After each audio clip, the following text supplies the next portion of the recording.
नमस्कार, न्यूज़ 11 भारत देख रहे हैं आप। आपके साथ मैं हूं अभिषेक भारती। जो कहूंगा सच कहूंगा, डंके की चोट पर कहूंगा।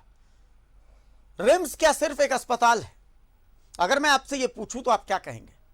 क्योंकि मैंने जो रिम्स को देखा है, तो असल में रिम्स एक ऐसी जगह है जहां पर पूरे राज्य में जब प्राइवेट महंगे अस्पतालों से लोग थक जाते हैं, हार जाते हैं, जब प्राइवेट महंगे अस्पतालों का केस बिगड़ जाता है, तो फाइनली उनका इलाज रिम्स में होता है। हर जिले से जब केस डॉक्टरों के हाथ से निकल जाता है, सुविधाएं माकूल नहीं होती हैं, तो फिर उस केस को रिम्स रेफर कर दिया जाता है। मैं डंके की चोट पर कह रहा हूं और मुझे यह बोलने में कोई झिझक नहीं है कि झारखंड का सिरमौर है रिम्स। लेकिन कुछ ऐसी घटनाएं हैं, कुछ ऐसे सवाल हैं जिन सवालों के आलोक में हमारे इस सिरमौर को बदनाम करने की साजिश हो रही है। हमारे इस सिरमौर से जुड़े कुछ सवाल ऐसे, हालात ऐसे पैदा किए जा रहे हैं, सवाल ऐसे पैदा किए जा रहे हैं जिनके जवाब ढूंढना बहुत जरूरी है। उसमें से एक सवाल है रिम्स किचन से जुड़ा हुआ। आज वही सवाल आपको हम दिखाएंगे कि आखिर रिम्स किचन के टेंडर को लेकर के सवाल क्यों उठ रहे हैं और वो सवाल क्या हैं जिनके जवाब रिम्स प्रबंधन को, रिम्स प्रशासन को देना चाहिए। क्योंकि रिम्स में एक मिस्टर इंडिया भी हैं जो कि गायब हैं, जिन्हें हाईकोर्ट से फटकार भी मिल रही है, लेकिन फिर भी वो अपने अस्तित्व को दिखा नहीं रहे हैं, वो अपनी शक्तियों का प्रयोग नहीं कर रहे हैं, पता नहीं क्यों। आज यही सारी बातें होंगी डंके की चोट पर।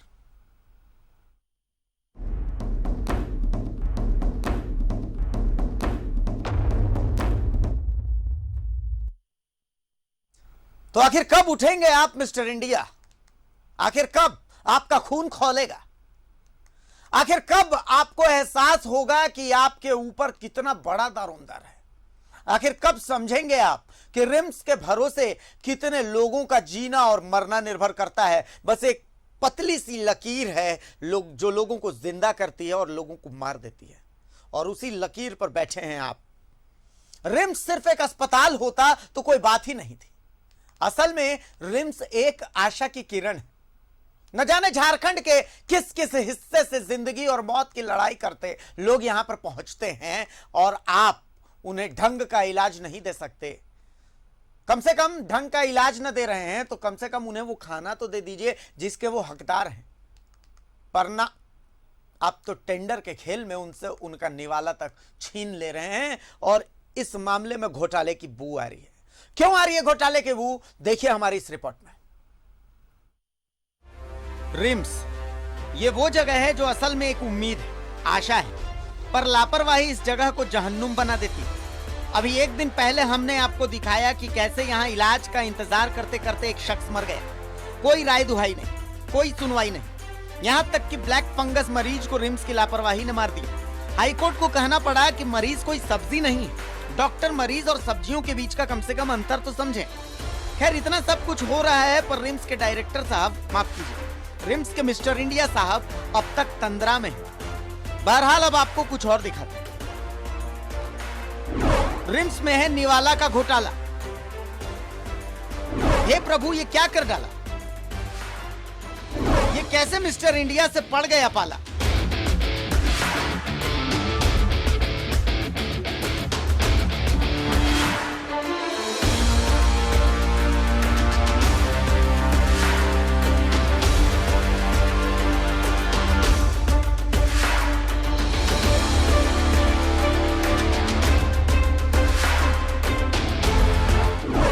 किचन में टेंडर का घोटाला हुआ है। हमने प्रमुखता से इस खबर को दिखाया था। चयनित एजेंसी के साथ रिम्स प्रबंधन ने किया है मनमाना एग्रीमेंट। रिम्स के मरीजों को हर रोज पैक्ड दही मिलना है, पर रिम्स के मरीजों को खुला दही दिया जा रहा है। रिम्स के मरीजों को हर रात दूध मिलना है, पर अब तक मरीजों को दूध नहीं दिया जा रहा। यहां तक कि खाने की जो क्वांटिटी मरीजों को देनी है, उस क्वांटिटी को लेकर भी सवाल खड़े हो रहे हैं। जब हम ये सवाल लेकर रिम्स के पीआरओ के पास पहुंचे तो पीआरओ साहब ने कहा कि पहले स्टील के बर्तन में खाना मिलता कहां, अब मिल रहा है, बस शायद इसलिए आप लोगों को गलतफहमी हो रही है, वरना सब ठीक है। खाने की क्वांटिटी कम नहीं हुई है। एक्चुअली जो कन्फ्यूजन अगर हुआ है, ऐसा कुछ लोगों को लगता है, जो अटेंसिल यूज किया जा रहा है, जो बर्तन यूज किया जा रहा है, उसके चलते ऐसा लग रहा है। अभी स्टील के बर्तन में इन्हें दिया जा रहा है और इसमें, और पहले प्लास्टिक वाले में दिया जाता था। तो अभी गुणवत्ता भी पहले से काफ़ी सुधरी है और खाने की मात्रा में कोई कमी नहीं गई। वो तो मेजर्ड है और उसी माप तौल के हिसाब से ही उन्हें खाना दिया जाता है। लेकिन रिम्स प्रबंधन के टेंडर और ऑर्डर शीट में है भारी अंतर। फिलहाल रिम्स किचन का टेंडर जना एंटरप्राइजेस के पास है। जना एंटरप्राइजेस को इस टेंडर को मिलने को लेकर भी सवाल है। टेंडर कहता है कि जना एंटरप्राइजेस को कुल टेंडर का 10% सिक्योरिटी जमा करना है, पर कंपनी की ये सिक्योरिटी राशि भी अब तक जमा नहीं है। जना एंटरप्राइजेस ने कर्मचारियों के चयन में भी टेंडर नियमों का उल्लंघन किया है।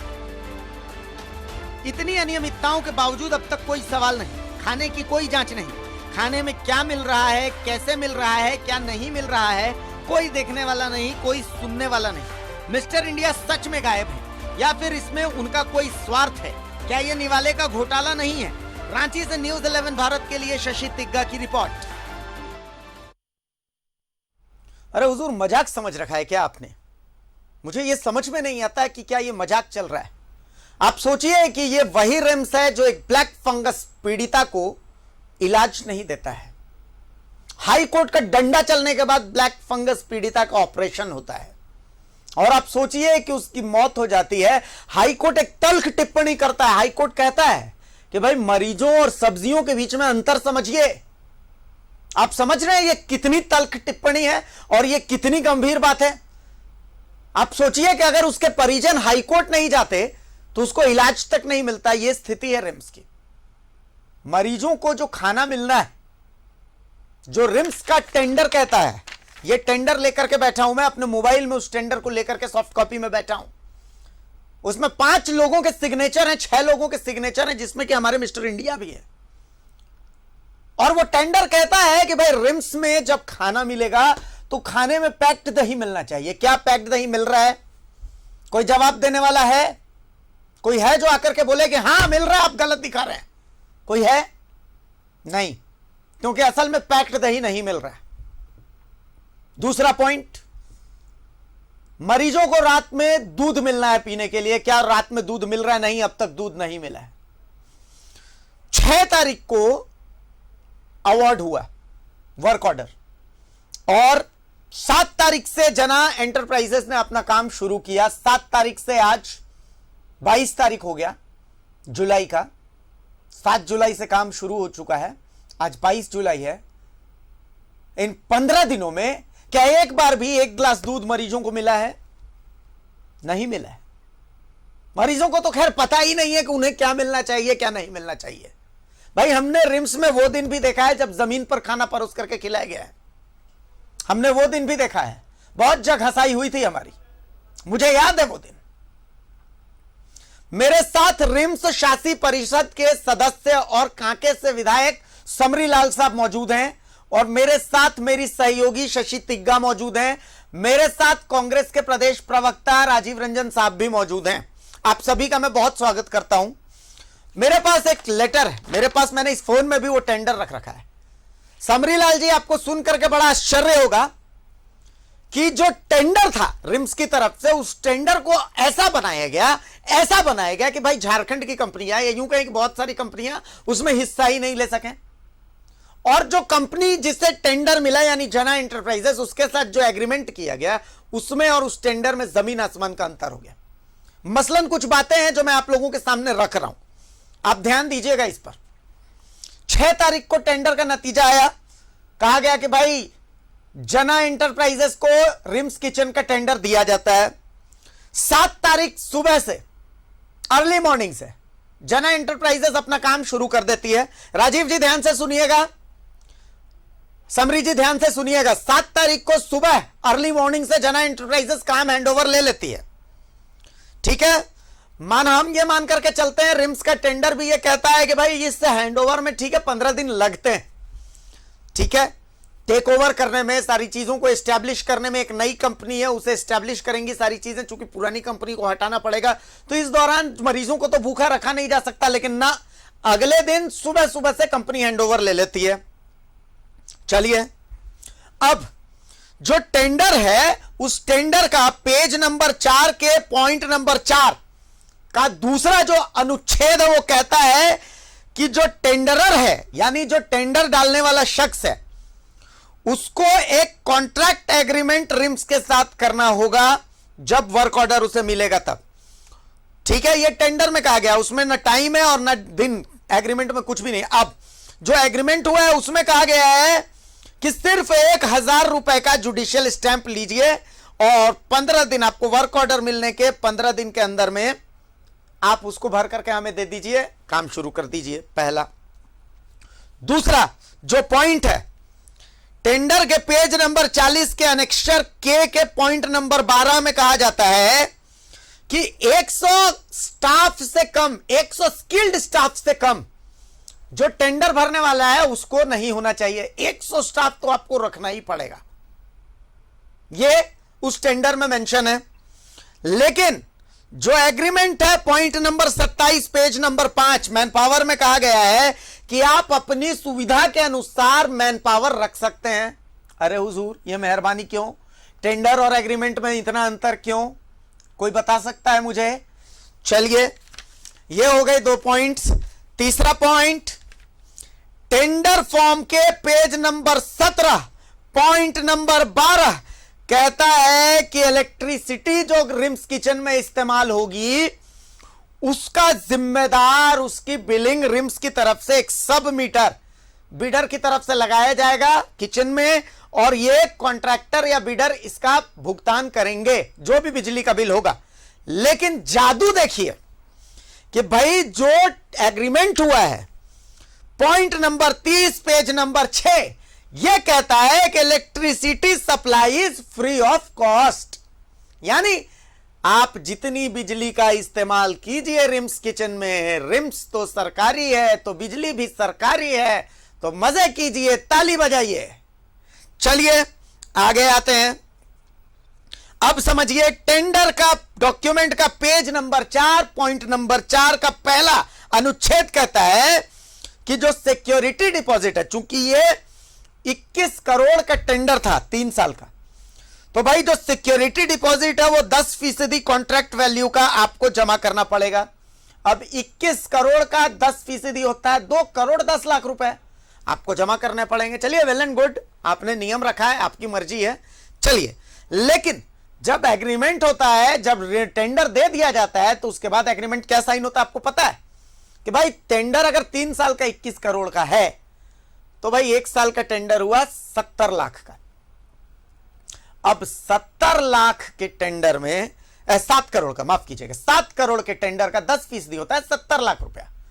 तो आप मात्र 70 लाख रुपया जमा कर दीजिए सिक्योरिटी डिपॉजिट के तर्ज पे और उसके बाद आप काम शुरू कर दीजिए।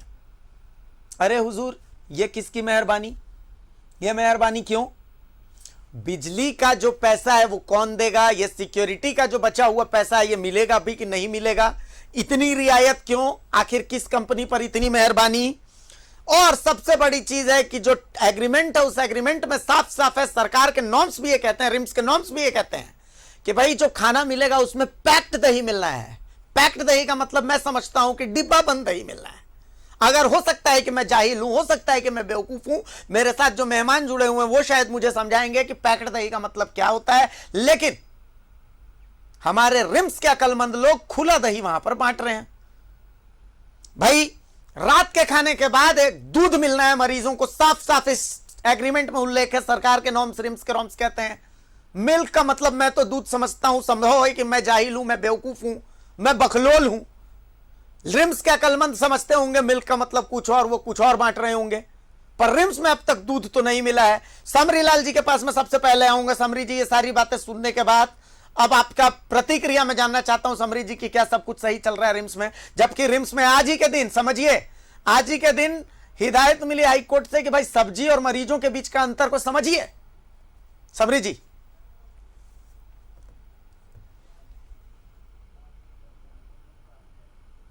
समरी जी तक शायद मेरी आवाज नहीं पहुंच पा रही है। चलिए, मैं समरी जी के पास भी आऊंगा, उससे पहले मैं एक बार राजीव रंजन साहब के पास भी जाता हूं। राजीव जी, आपने भी पूरी बात सुन ली, मैं इसलिए उनके पास सबसे पहले जाना चाहता था चूंकि शासी परिषद के वो सदस्य हैं। लेकिन राजीव जी, मुझे ये कहने में कोई गुरेज नहीं, अंधेर नगरी चौपट राजा टकेसर बाजी टकेसर खाजा, रिम्स की अभी यही स्थिति है। राजीव रंजन साहब, देखिए, पूरे आपके रिपोर्ट को मैंने विस्तार से सुना है और जिस प्रकार से जो टेंडर डॉक्यूमेंट्स बनाए गए हैं और जो एग्रीमेंट किया गया है, कहीं ना कहीं उसमें आपने जो रिपोर्ट बताया, मैंने तो टेंडर डॉक्यूमेंट्स देखा नहीं है, एक विरोधाभासी चीज दिखाई दे रही है जी, जिससे कि साफ ये प्रतीत हो रहा है कि कहीं ना कहीं फेवरेटिज्म दिखाई पड़ रहा है। इससे कहीं कोई गुरेज नहीं है और मैं साफ बोलने का आदी हूं, आप भी जानते हैं भारती जी, और ये बहुत बड़ा विषय है। और मुझे लगता है कि इसमें रिम्स शासी परिषद टेंडर डॉक्यूमेंट्स को वहां फाइनल करने वाले अथॉरिटी कौन होते हैं? शासी परिषद के द्वारा फाइनल किया जाता है ना। मैं जानकारी मुझे नहीं है क्योंकि वो ऑटोनोमस बॉडी है, इसलिए मुझे जानकारी मुझे जानकारी है राजीव जी, जहां तक मुझे जानकारी है, तो क्योंकि इसमें शायद हो सकता है कि मैं गलत हूं, लेकिन पिछली बार जब हमने इस टेंडर के घोटाले की खबर दिखाई थी तो मुझे याद है कि मैं तत्काल के उस समय के रिम्स उपाधीक्षक रहे डॉक्टर संजय से हम जुड़े थे। डॉक्टर संजय ने जो बातें कही थी, अगले दिन एक प्रेस विज्ञप्ति के रूप में भी वो सारी जवाब आए थे। तो इसमें उन्होंने कहा था कि देखिए, इसमें कोई एक शख्स या दो शख्स जो है वो रिम्स को के जो टेंडर को है वो फाइनलाइज नहीं करते, एक पूरा पैनल होता है। मैं सहमत हूं इस बात से कि पूरा एक पैनल होता है। इसमें मैं टेंडर डॉक्यूमेंट्स को जब मैं देख रहा हूं तो उसमें जहां तक मुझे नजर आता है तो मैं देख सकता हूं कि ये जो टेंडर है, इन टेंडरों में 5 से 6 लोगों के सिग्नेचर मुझे नजर आ रहे हैं। मैं दर्शकों के साथ भी वो तमाम चीजें जो है वो शेयर करूंगा कि हर पेज में मुझे 5 से 6 इसमें सिग्नेचर नजर आते हैं। शायद दर्शक अगर देख सकें, 1 2 3 4 5 6, जी हाँ, 6 सिग्नेचर इस टेंडर के डॉक्यूमेंट को मैं दर्शकों को दिखा रहा हूं, शायद उनको साफ नजर आ रहा होगा कि इसमें 6 सिग्नेचर नजर आते हैं, यानी कि इसमें 6 लोग तो कम से कम मौजूद हैं। अब जब इन 6 लोगों को इस चीज की जानकारी है तो ये तो मैं मान नहीं सकता कि हाँ भाई टेंडर और जो एग्रीमेंट हो रहा है वो इतना अलग हो सकता है और इन 6 लोगों को जानकारी नहीं होगी। टेंडर और एग्रीमेंट इतना अलग हो जाएगा, रिम्स शासी परिषद को इसकी जानकारी। देखिए, रिम्स शासी परिषद के सदस्य हैं समरी लाल जी, वो हमारे साथ जुड़े हुए हैं। तो एक बार मैं राजीव जी समरी लाल जी से ही पूछ लेता हूं कि भाई इसका प्रोसीजर क्या होता है। समरी जी, तमाम चीजें जो मैंने दिखाई आपने सुनी, अब राजीव जी का एक सवाल भी है, मेरे मन में भी ये सवाल है कि आखिर ये टेंडर फाइनलाइज कैसे होता है रिम्स में, क्या आपको इसके बारे में जानकारी है क्या? मुझे जो थोड़ी मोड़ी जानकारी है। हेलो जी जी समरी जी बोलिए, आवाज आ रही है? हाँ हाँ एकदम साफ आ रही है, बोले सर। मुझे जो थोड़ी मोड़ी जानकारी है, कोई परचेजिंग कमेटी होती है, अच्छा, कई विभाग के हेड हैं या इस तरह करके, जो आपने भी 6 बात बताए, उसमें अब कौन कौन रहे, डीन थे या सुपरिटेंडेंट थे या कौन लोग थे, हम सिग्नेचर नहीं देख पाए हैं। लेकिन हम ये जरूर कहना चाहेंगे कि अभी जो आपकी बात में बहुत ध्यान से सुन रहा था, और निश्चित तौर पर मामला तो गंभीर लगता है, लेकिन मैं पिछले बार जब आप हमें बुलाए थे उसमें हम अपनी बात को रखे थे जी, और मैं तुरंत उसके बाद दूसरे ही या तीसरे दिन की बात है, मैं डॉक्टर संजय सिंह से जाकर मिला था और जो बातें आ रही है मीडिया में उसके बारे में चर्चा भी किया मैं। उन्होंने जो प्रेस विज्ञप्ति जारी किया दूसरे दिन, उस चीज की सारी चीज हमको बता रहे थे। लेकिन एक बात तो तय है कि ये जो एग्रीमेंट हुआ और अभी क्या मिल रहा है, क्योंकि अभी हम विधानसभा समिति के द्वारा विभिन्न जिलों में आकर अभी हम उस समिति के मीटिंग और टूर में आए हुए हैं, और 26 तारीख को हम जब रांची लौटेंगे, निश्चित तौर पर बारीकी से किचन के हर चीज को एग्रीमेंट की कॉपी उनसे हम मांगेंगे प्रबंधन से, क्योंकि ये विषय अभी शासी परिषद में नहीं आया है, क्योंकि बैठक भी नहीं हुई है।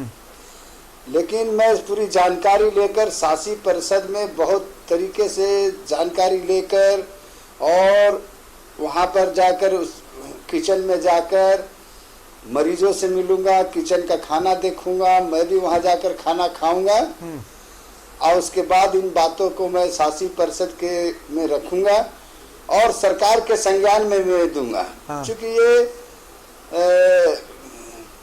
बहुत ही सेंसिटिव ये है कि बेचारे मरीज हैं और उनको जो डॉक्टर लिखते हैं अच्छा भोजन, स्वादिष्ट भोजन के साथ साथ पाचक भोजन हो, उनके इलाज के हिसाब से जो विटामिन होनी चाहिए उनका भोजन में वो है कि नहीं, यह सारी चीज की मैं जानकारी लूंगा जाकर।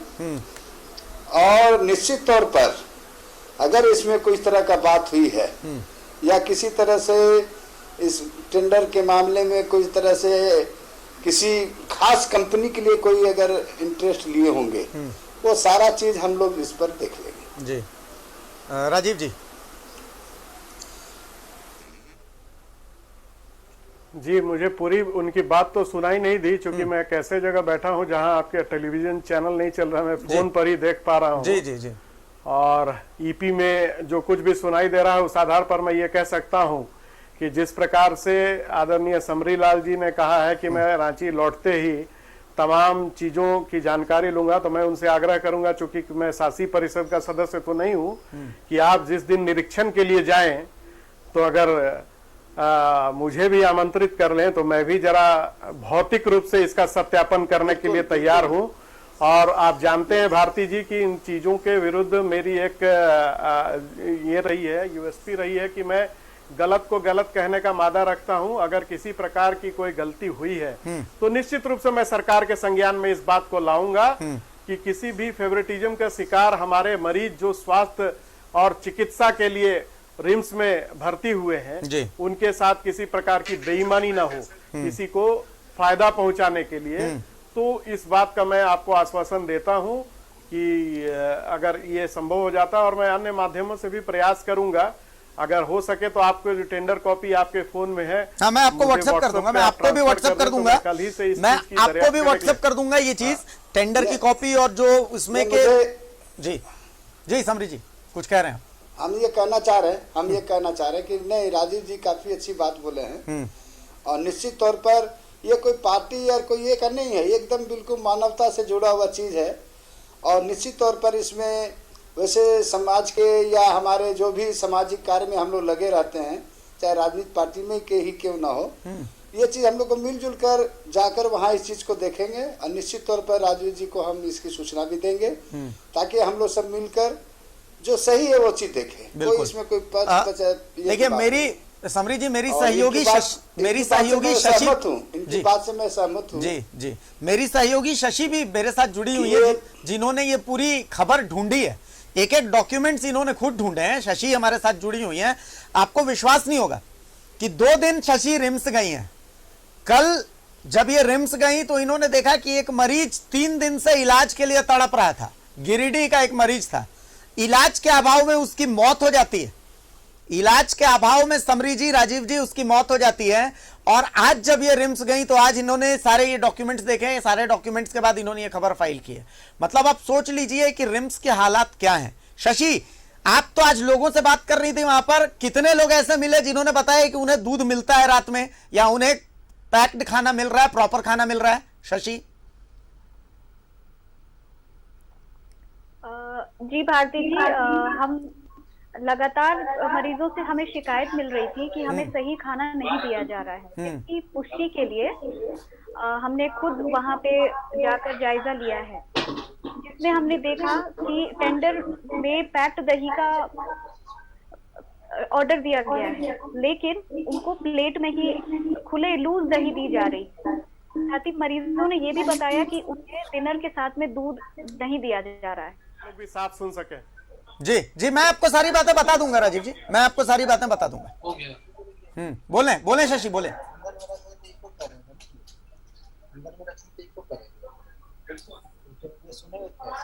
बोलें शशि।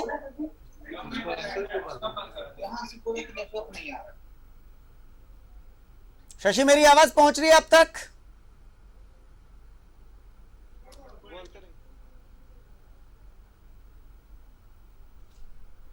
शशि, मेरी आवाज पहुंच रही है अब तक? जी जी जी शशि, बोलें, आप अपनी बात पूरी करें। मरीजों की लगातार हमें शिकायत आ रही थी कि उनको प्रॉपर खाना नहीं दिया जा रहा है। तो इस शिकायत की पुष्टि के लिए हम वहां पहुंचे मौके पर। कई मरीजों से बात भी हुई और मौके पर हमने मरीजों को जो थाली परोसी जा रही है उसको भी चेक किया है, जिसमें हमने देखा कि मरीजों को लूज दही दिए जा रहे हैं जबकि टेंडर में पैक्ड दही देनी है।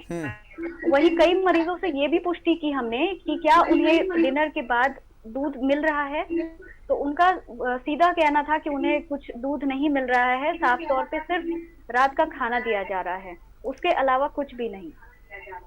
अच्छा, रिम्स में शशि आप कल भी गई थी, कल आपने एक ऐसे मरीज को देखा जिसकी स्टोरी भी आपने फाइल की, हमने दिखाया भी कि 3 दिन से इलाज के लिए तड़प रहा था वो और उसकी मौत हो गई, उसके बारे में बताएं।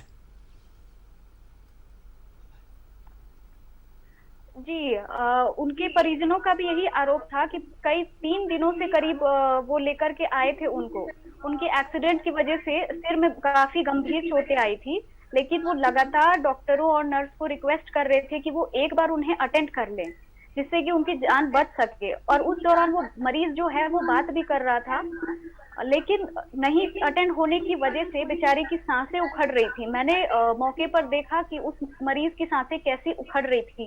करीब 12:30 बजे मैं उस मरीज से मिली हूँ, उसके परिजन से मिली हूँ, लेकिन उस वक्त तक कोई डॉक्टर या नर्स कोई अटेंड करने वाला उनको नहीं था। मैंने खुद परिजन को भागदौड़ करते हुए भी देखा है, वो डॉक्टर को लगातार ढूंढ रहे थे लेकिन कोई उनको नहीं मिला।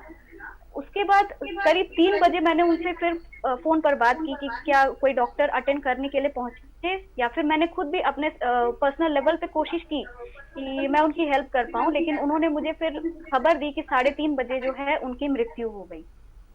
रिम्स में सब चंगा सी कि उनका भाई बच सकता था, लेकिन रिम्स की लापरवाही की वजह से आज उनका भाई जीवित नहीं है। बिल्कुल, रिम्स में सब चंगा सी। मैंने आपसे ये बात इसलिए कहवाई है, ये सवाल मेरा इसलिए था कि आज बात रिम्स की हो रही है, तो रिम्स की जब बात हो रही है तो इसकी सारी व्यवस्था की बात करनी बहुत जरूरी है।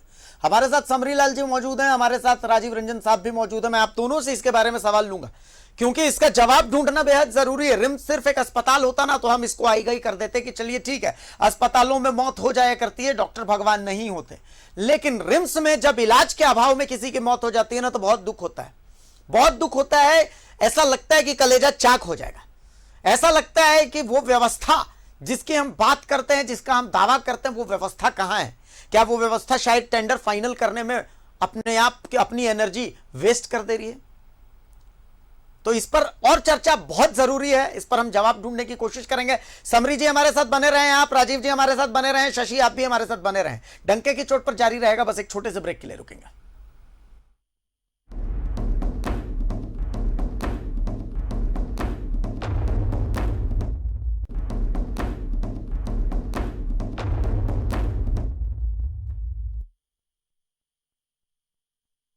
तो ब्रेक के बाद एक बार फिर स्वागत है आपका। जो कहूंगा सच कहूंगा, डंके की चोट पर कहूंगा। रिम्स में कुव्यवस्था है और मुझे यह बोलने में कोई गुरेज नहीं है। आप सोचिए कि वहां क्या व्यवस्था है जहां पर कोई इलाज के अभाव में मर जाता है। आज 21वीं सदी में आप सुपर पावर बनने के सपने देखते हैं, ख्वाब देखते हैं, आप कहते हैं कि आप ट्रिलियन इकोनॉमी बनेंगे।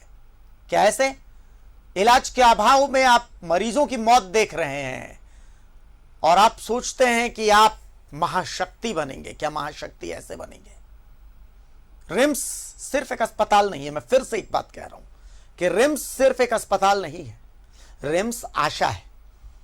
राज्य के बड़े बड़े अस्पतालों के केस जब बिगड़ जाते हैं तब उन्हें रिम्स रेफर किया जाता है।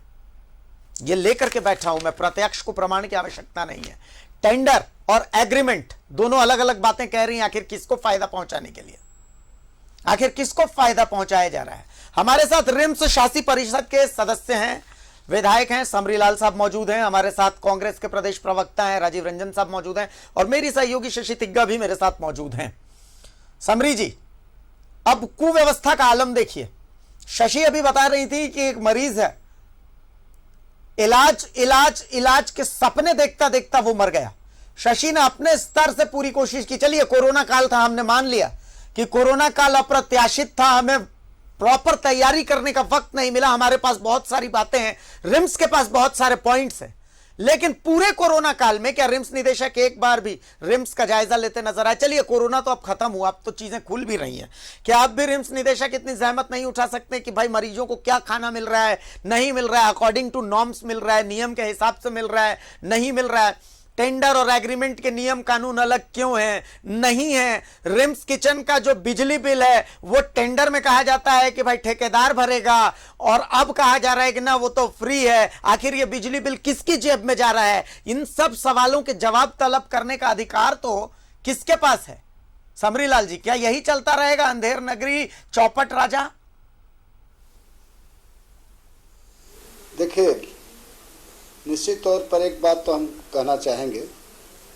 अब आपकी सहयोगी टीका जी क्या वहाँ देख के आई हो हमें नहीं पता, लेकिन मैं इतना जरूर कर सकती हूँ, अगर मरीज भर्ती है तो इलाज निश्चित तौर पर कुछ तो होता ही रहा होगा। इलाज के अभाव में हुआ या मैनेजमेंट के कुछ वजह से हुआ, ये तो हम नहीं कह सकेंगे, लेकिन इतना जरूर है कि रिम के प्रति आस्था तो लोगों को है ही, और ये भी तय है निश्चित तौर पर कि रिम्स ही ऐसा है जहां सब लोग थक हार जाते हैं, चाहे वो प्राइवेट हॉस्पिटल हो या जिला के सदर अस्पताल हो कहीं दूसरे जिले के, वो तुरंत रेफर टू रिम्स ही करते हैं।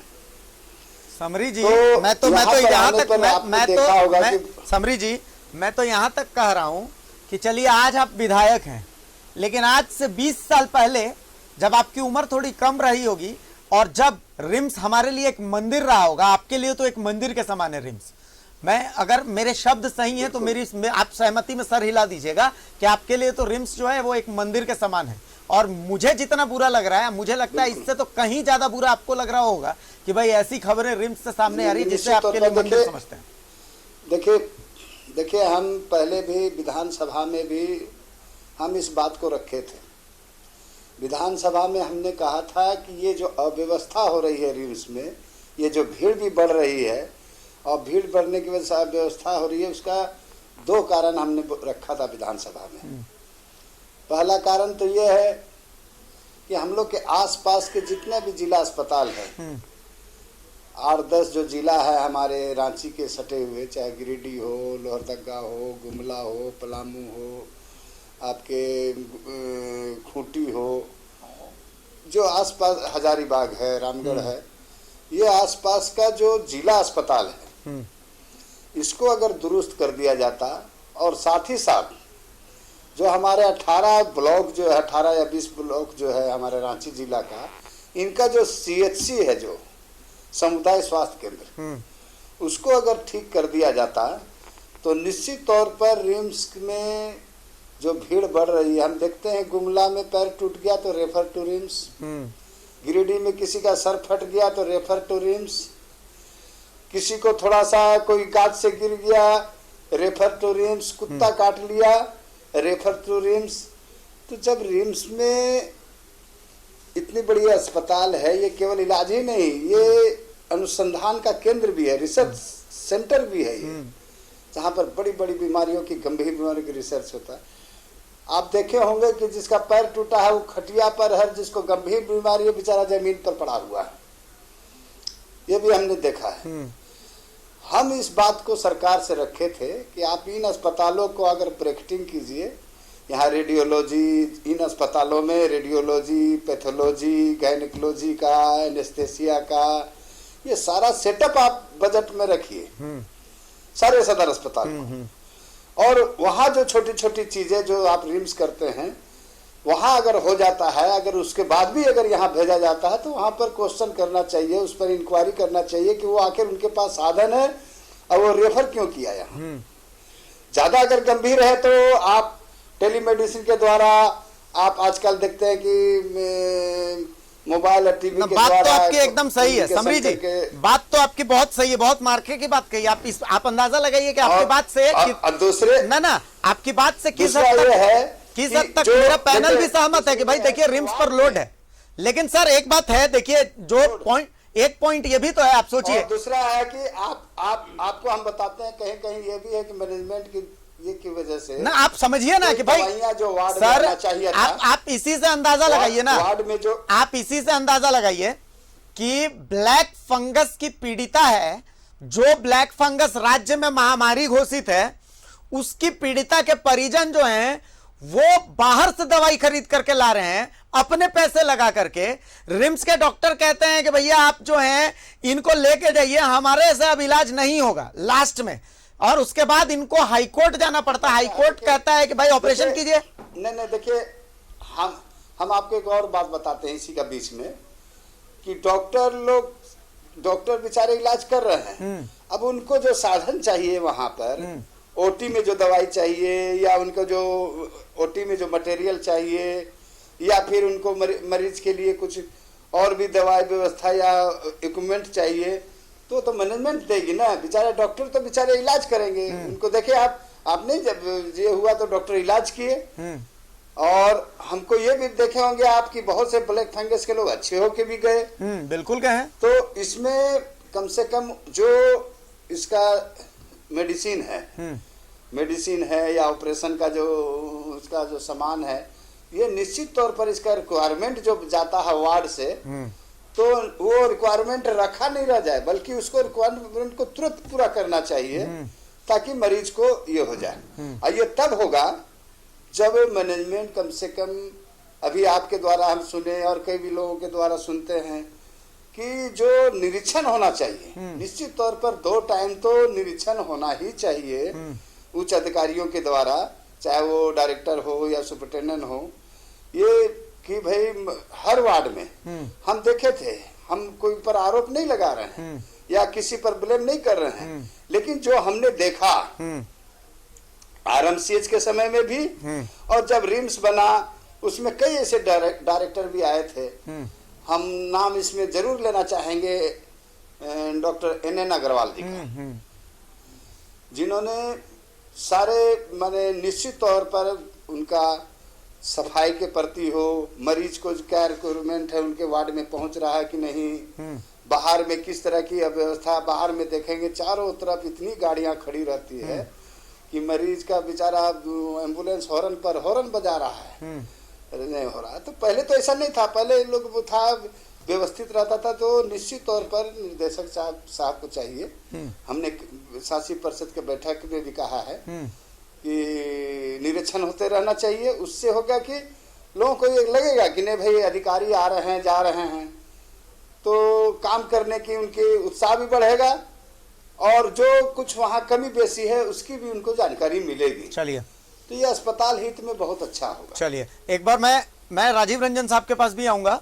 राजीव जी, देखिए सारी बातें आपने अगर नहीं सुनी तो समरी लाल जी का ये कहना है, देखिए कुछ पॉइंट्स उन्होंने बताए हैं जिन पॉइंट्स पर अमल करने की जरूरत है, लेकिन आप सोचिए कि सिस्टम जो वहां पर है वो सिस्टम किस कदर, मैं कहूं कि बिल्कुल फ्री है, उस सिस्टम को किस कदर फ्रीडम है कि आप अंदाजा लगाइए कि टेंडर की नॉर्म्स जो है वो नॉर्म्स बदल जा रही हैं और आराम से वो कंपनी काम कर रही है।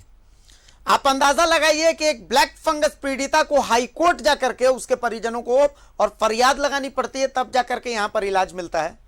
आप सोचिए, आप अंदाजा लगाइए कि आप अगर एक आम आदमी है, मैं आपकी बात नहीं कर रहा, लेकिन अगर मैं एक नॉर्मल कपड़ा पहन करके इस बंडी और इस शर्ट को उतार करके एक नॉर्मल टी-शर्ट जींस लेकर के और उसके बाद अपने बुखार का इलाज करवाने के लिए रिम्स चला जाऊंगा, तो स्थिति यह रहेगी कि शायद सुबह से शाम तक इंतजार हो जाए, कोई डॉक्टर मुझे देखेगा या नहीं देखेगा इसकी कोई गारंटी नहीं है।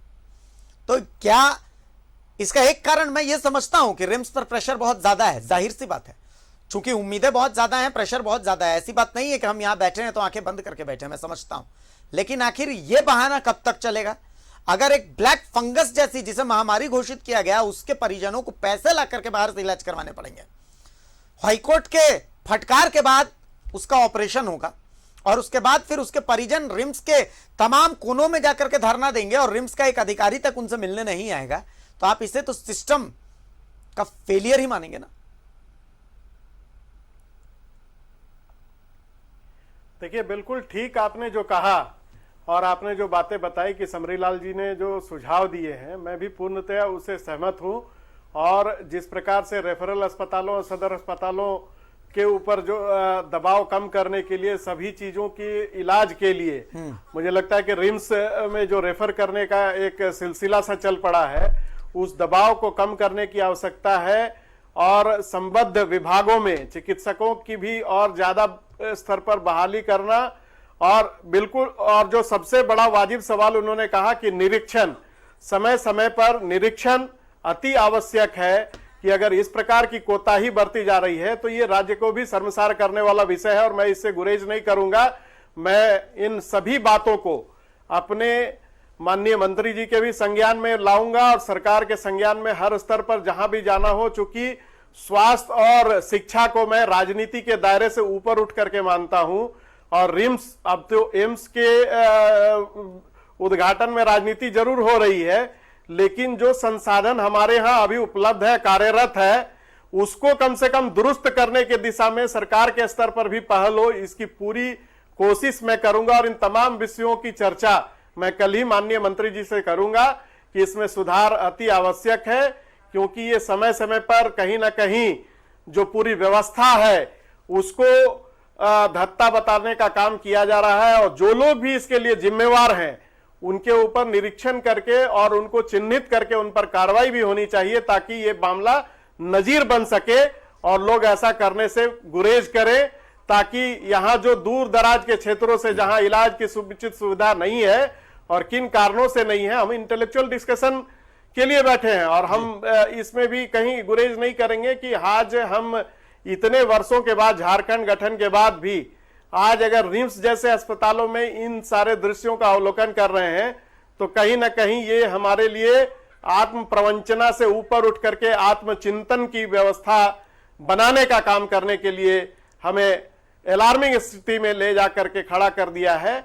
और इन तमाम चीजों को सुधार करने के लिए मेरा जो भी एक सामाजिक कार्यकर्ता, राजनीतिक कार्यकर्ता की हैसियत से कहें या सत्ताधारी दल के आधिकारिक प्रवक्ता के रूप में कहें, मैं इन तमाम चीजों को उचित प्लेटफॉर्म पर ले जाकर के रखने का काम करूंगा और मैं आश्वस्त करता हूं कि इसकी फरियाद पूरी तरह से सुनी जाएगी। बिल्कुल, देखिए बिल्कुल सही बात आपने कही कि ये कोई पार्टी का मुद्दा नहीं है, ये कोई राजनीति का मुद्दा नहीं है। आज समरीलाल जी को भी मैंने जब इनवाइट किया था और जब मैंने उन्हें इंट्रोड्यूस किया तो मैंने उन्हें शासी परिषद के सदस्य के रूप में इन्वाइट किया, उन्हें शासी परिषद के सदस्य के रूप में इंट्रोड्यूस किया। राजीव रंजन साहब यहाँ पर बैठे हैं, भले प्रदेश प्रवक्ता कांग्रेस में कह रहा हूं उन्हें, लेकिन मैं उन्हें यहाँ पर एक सामाजिक कार्यकर्ता, एक झारखंड के निवासी के तौर पर देख रहा हूँ। अभी समरीलाल जी, अभी हमने, हाँ, हम अभी आपसे कह रहे थे जब राजीव रंजन जी बोले कि जब जाएंगे तो सूचना हमको देंगे, हम भी चलेंगे वहाँ। हमने कहा था कि हम लोग सामाजिक कार्यकर्ता हैं, भले अलग अलग पार्टी में, वह एक अलग चीज है और ये मानव से जुड़ा हुआ चीज है, इसमें तो कोई राजनीति की बात भी नहीं है, ना होनी चाहिए। हाँ।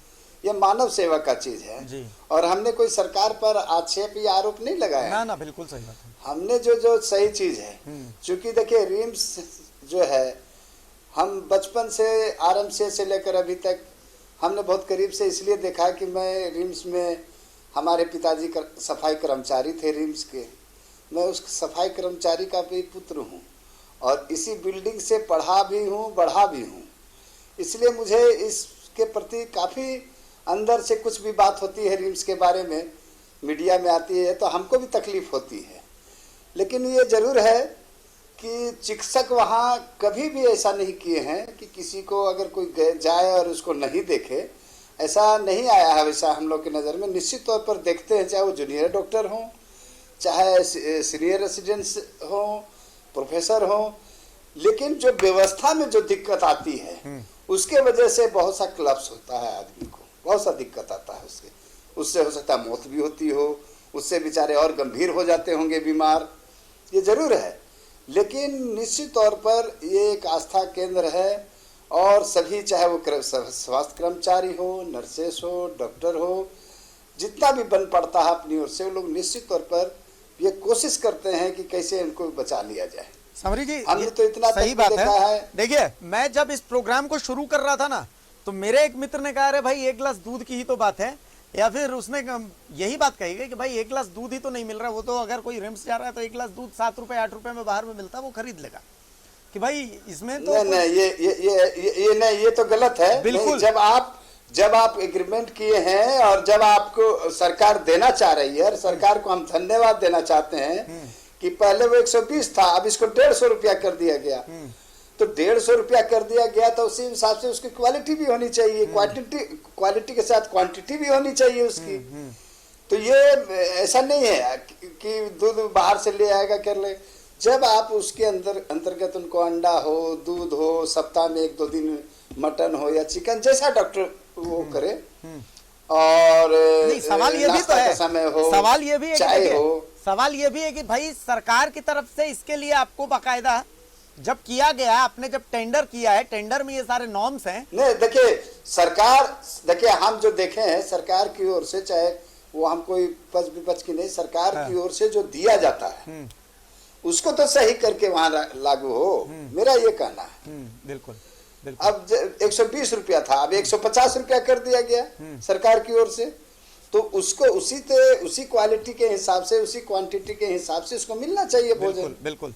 तो समरी तो जी कुल मिलाकर के ये है, तौर पर राजीव जी जो बोले, निश्चित तौर पर हम लोग सभी मिलकर जाकर एक वादा आपसे ये चाहिए, लेकिन चलकर एक वादा निश्चित तौर पर हम लोग एक वादा आपसे ये चाहिए। देखिए, शासी परिषद सदस्य और विधायक से मुझे एक वादा चाहिए कि ये जो मामला मैं उठा रहा हूं, टेंडर के घोटाले की जो बू आ रही है, जो गड़बड़ियों का पॉइंट मैंने उठाया है कि भाई इलेक्ट्रिसिटी का जो बिल है, तो उस इलेक्ट्रिसिटी के पैसे कहां जा रहे हैं, अगर माफ कर दिया जा रहा है तो ठीक है। तो भाई इसको मैं चाहता हूं कि आप एक प्रमुखता से उठाएं। और भी कई चीजें हैं जिसको कि निश्चित तौर पर शासी परिषद के बैठक में हम वादा नहीं, ये हमारा ड्यूटी है, वादा क्या करना। हमको जनता से जो जिम्मेवारी मिली है, मेरे विधानसभा क्षेत्र के अंतर्गत इतनी बड़ी ये संस्था है, तो हमारी ड्यूटी है, हम निश्चित तौर पर जाकर अधिकारियों से टेंडर की फाइल का क्या है हमको मिलना चाहिए, हमको दिखाना चाहिए कि भाई ऐसा है, जिसको हम शासी परिषद में रखेंगे। अगर नहीं देंगे तो उसको एजेंडा में हम शामिल करके वहाँ शासी परिषद के बैठक में उस फाइल को मंगवाएंगे। वहाँ माननीय सभी सदस्य रहेंगे, अध्यक्ष रहेंगे, सब देखेंगे उस चीज को कहाँ पर क्या है। जरूरत पड़ी अगर ऐसा कुछ गड़बड़ सा आशंका ये लगा, निश्चित तौर पर जांच भी होनी चाहिए। तो ये जब तक हम देखेंगे नहीं तब तक, चूंकि आपका पक्ष तो हम सुन रहे हैं, आप एक एक पॉइंट पर पेज नंबर से लेकर पारा तक बता रहे हैं उनका, तो वो तो चूंकि हमारे पास तो है नहीं कि हम देख लेते, लेकिन जाकर निश्चित तौर पर हम देखेंगे और आपको विश्वास दिलाते हैं आपके चैनल के माध्यम से और लोगों को भी कि निश्चित तौर पर हम हैं, राजीव भाई हैं या और भी जो आपकी तिग्गा जी हैं या जो हैं, हम लोग निश्चित तौर पर जाकर वहां देखेंगे और कितना अच्छा सुधार किया जाए वो भी हम लोग करेंगे। साथ ही साथ ये भी रिक्वेस्ट करेंगे हम कि अभी तक जो रिम्स में जो बेचारे सिटी स्कैन मशीन जो है खराब पड़ी है, वो कब बदलाएगा, इस बारे में भी हमको चिंता करना है। आप देखे होंगे कि हाईकोर्ट ने जो कहा, तो हाईकोर्ट में जो रिम्स ने जो रखा है ट्रामा सेंटर में मुश्किल से 100 से लेकर 150 बेड का अगर वहां आप सिटी स्कैनिंग का काम कर सकते हैं, लेकिन जो 1500 मरीज है रिम्स के अंदर, उसका जो सिटी स्कैनिंग मशीन खराब है वो कब खरीदाएगी? जी